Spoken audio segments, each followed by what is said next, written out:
Karena nggak di sini, nggak di sana, di Amerika juga sama. Itu banyak memang yang peduli Palestina, peduli sama Palestina bukan karena mereka peduli kemanusiaan, tapi karena mereka rasis, benci sama Yahudi. Udah kita buktikan tadi kan dengan Yaman kan. By the way, ngomong-ngomong tentang hoax, Israel tuh punya satu badan propaganda khusus namanya Hasbara. Untuk kemudian merekrut orang-orang dari seluruh dunia, termasuk mungkin orang-orang yang sering bela Israel, dan salah satu yang sudah menjadi whistleblower-nya justru adalah influencer dari Amerika. Nanti coba dicari whistleblower-nya, dia ngomong di podcast, dia bilang bahwa saya ditawarin segini untuk datang kepada Israel, pulang saya harus begini, ya endorser sebenarnya. Dan by the way, orang yang saya maksud dari tadi itu endorser. Dari dulu dia sudah ngaku bahwa dia adalah endorser. Assalamualaikum ikhwan fillah. Abu Janda akhir-akhir ini viral karena ia menyebut yang membela Palestina itu rasis. Dan ia juga mengungkit konflik Yaman untuk memperkuat pendapatnya. Dan berikut adalah tanggapan Ustadz Felix Xiao tentang Abu Janda yang bicara tentang masalah Palestina. Aku mau ngasih pandangan lagi ya. Sebenarnya bukan cuma Palestina dan dan Israel yang perlu kita highlight, tapi Yaman sama ini juga kalau bisa kita damai semuanya gitu loh. Benar banget. Cuman yang aku bingung kenapa aku bahkan nggak tahu tentang Arab Saudi Yaman itu ya. Di saat Israel tuh kayak bener-bener semua orang tahu di Indonesia, semua literally. Kenapa ya? Itu baru dari 7 Oktober aja sih. Maka terus terang aku kaget. Aku kaget. Aku sudah mendakwakan tentang mencerahkan tentang Israel dan Palestina ini dari tahun 2009. Karena memang kesalahanku, aku baru perhatian pada 2009. Aku masuk Islam 2002 dan aku merasa bahwa aku merasa spesial tentang Palestina, Baitul Maqdis. Tapi aku benar-benar nggak tahu masalahnya sebelum tahun 2009. Aku riset, aku baca seluruh buku-buku, aku nontonin hampir semua berita-berita, lalu aku dapat kesimpulan ya setidaknya ini lebih jelas daripada sebelum 2009. Tapi tidak pernah sebesar ini. Karena sebelumnya itu selalu bisa habis di media. Karena dulu belum ada sosial media. Jadi semuanya harus lewat koran, harus kemudian lewat sumber-sumber berita resmi dan segala macam, dan semua harus lewat censorship. By the way, ngomong-ngomong tentang hoax, Israel tuh punya satu badan propaganda khusus namanya Hasbara. Untuk kemudian merekrut orang-orang dari seluruh dunia, termasuk mungkin orang-orang yang sering bela Israel, dan salah satu yang sudah menjadi whistleblower-nya justru adalah influencer dari Amerika. Nanti coba dicari whistleblower-nya, dia ngomong di podcast, dia bilang bahwa saya ditawarin segini untuk datang kepada Israel, pulang saya harus gini, ya endorser sebenarnya. Dan by the way, orang yang saya maksud dari tadi itu endorser. Dari dulu dia sudah ngaku bahwa dia adalah endorser. Dia endorser satu presiden di 2019. Dia endorser presiden yang lain ketika 2024. Artinya ya dia hidup dari endorse. Makanya kemudian kalau misalnya orang-orang kayak gini aku tanggepin, nanti dia bisa lebih banyak exposure dan akhirnya dia lebih banyak jualannya. Padahal jualannya ya hoax. Ustadz Felix Xiao juga menjelaskan bahwa problem Palestina ini jelas berbeda dengan masalah Yaman dengan Arab Saudi yang masih samar-samar. Dan jualannya ya hoax. Oke. Berarti sebenarnya yang Arab Saudi sama Yaman ini harusnya lebih diekspos juga dong. Diekspos bisa, hanya saja gini. Aku perlu kasih tahu, nggak semua itu naked seperti kejadian Israel Palestina. Kenapa ya itu? Israel Palestina itu naked. Jadi orang-orang yang benar-benar ngelihat aja itu langsung paham masalahnya apa. Tapi dalam perkara-perkara yang lain kayak perang Ukraina, ini kan shading kan? Oh iya betul, sama Rusia ya. Itu juga belum selesai ya? Belum selesai. Oh iya. Kenapa kita nggak perhatian?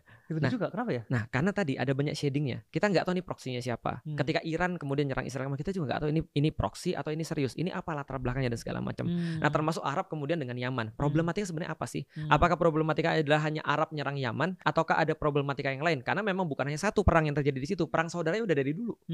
Nah, yang terjadi jadi ini banyak nih problem-problemnya. Yang terjadi sampai sekarang ISIS yang ada di kemudian yang ada di Irak misalnya, atau kemudian dia sekarang pergi ke Suriah. Problem Suriah itu juga banyak sekali orang yang meninggal dan kita juga nggak dibuka. Jadi sebenarnya ya ada banyak hal yang kita nggak dibuka sebenarnya, dan semuanya itu memang benar-benar masalah.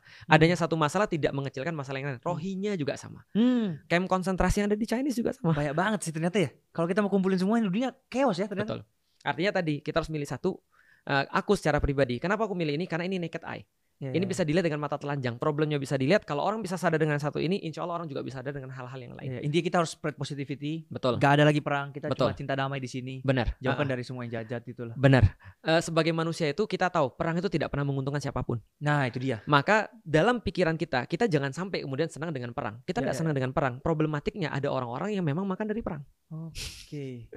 Siapa orang-orang yang makan dari perang? Yang paling diuntungkan dengan perang. Iya. Nah, itu yang harus dicari. Oke. Nah, sebelum aku tutup dengan konklusi bahwa kira-kira solusinya apa dengan dunia ini, aku tiba-tiba keinget sama satu statement dari ada salah satu orang yang stitch videoku Ustadz gara-gara podcast sama yang sebelumnya itu. Dia bilang gini, dan ini menurutku juga kayak dia ngasih solusinya tapi nggak menyelesaikan apa-apa. Yeah. Jadi dia bilang kayak gini, kenapa kita harus boikot katanya gitu kan? Karena dengan kita beli barang-barang yang kita tahu ini 100% mendukung, itu sama artinya kita mensupport Israel dalam melakukan itu semua terhadap Palestina. Aku setuju sampai sana. Oke lah kalau memang dia nggak mau situ. Dia lanjutkan perkataan berikutnya adalah, nah kalau masalah urusan orang-orang yang terpecat karena nggak punya pekerjaan itu udah bukan urusanku. Dia bilang kayak gitu. Karena urusanku adalah ya aku pokoknya nggak mau sampai terlibatnya di dalam genosida itu. Karena aku mikir kayak, lah lu juga jahat dong karena lu bilang orang yang nggak bisa makan negeri sendiri juga itu. Jadi makanya aku datang ke sini kan untuk mencari solusi netral ini seperti apa. Dan ternyata tadi Ustadz udah bilang bahwa boikot itu memang bukan solusi. Tetap pasti ada salah satu yang tetap dirugikan gitu kan. Ustadz Felix Xiao juga menjelaskan tentang masalah boikot, bahwa boikot itu bukan solusi, tapi untuk menjaga kewarasan diri. Pasti ada salah satu yang tetap dirugikan gitu kan. Jadi itu adalah pernyataan yang benar tapi tidak bijak. Karena gini, aku selalu edukasi orang tentang masalah boikot. Ini kita coba sedikit bahas masalah boikot ya. Aku selalu edukasi orang tentang masalah boikot bahwa pertama boikot itu bukan solusi. Dan boikot itu tidak semua orang itu mampu seperti yang kita lakukan. Sehingga yang kita lakukan hanyalah bertugas mengedukasi. Kalau contoh seandainya aku masih punya teman yang kemudian dia masih minum misalnya minuman-minuman yang diboikot, maka kemudian aku tidak serta-merta mengatakan bahwa dia musuh Allah. Atau mengatakan dia musuhku misalnya. Kenapa? Karena bisa jadi dia memang lebih terbatas daripada aku. Nah, yang aku perlu adalah stance dia ada di mana. Coba lihat ya, Indonesia tuh masih baik banget loh, Sam. Baik banget, Sam. Dibandingkan orang-orang barat yang gak beragama Islam aja, itu masih baik orang-orang Indonesia. Sam tahu apa yang terjadi di McDonald di Amerika? Bukan orang muslim, mereka bawa tikus, mereka kemudian lemparin di McDonald. Kalau di Indonesia tentu saja itu jadi problematik. Tapi di sana sudah biasa menyampaikan pendapat. Kalau mereka nggak suka, mereka bilang nggak suka. Dan mereka bilang tikus, mereka sebar. Ada yang sebar ular dan segala macam. Ada yang nempel-nempel segala macam. Bagiku itu nggak bijak untuk di Indonesia. Tapi kalau itu dirasa dia bijak di sana, lakukanlah. Oke, Ikhwan Fillah, jadi itu dia tadi tanggapan Ustadz Felix Xiao. Dan di sini kita jadi tahu bahwa boikot itu bukan solusi, tapi untuk menjaga kewarasan diri. Dan untuk menunjukkan keberpihakan kita kepada kebenaran dan kemanusiaan. Dan Ustadz Felix Xiao tadi juga menjelaskan bahwa kenapa kita itu lebih fokus pada Palestina daripada Yaman dan lain-lain. Ya insya Allah jika umat sadar dengan konflik di Palestina yang besar ini dan viral ini, maka selanjutnya mereka juga akan sadar dengan problem-problem di negara yang lainnya.